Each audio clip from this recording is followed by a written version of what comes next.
பயப்படாதே வலங்கரத்தாலே பாதுகாப்பேன் என்றதாலே ஸ்தோத்திரம். பயப்படாதே வலங்கரத்தாலே பாதுகாப்பேன் என்றதாலே ஸ்தோத்திரம். ஏழை என்னை நின் கையில் நின்று எவரும் பறிக்க இயலாதே. ஏழை என்னை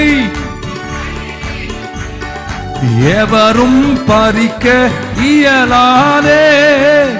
என்னை மறவா இயேசுநாதா, உந்தன் தயவால் என்னை நடத்தும். என்னை மறவா உந்தன் தயவால் என்னை நடத்தும்.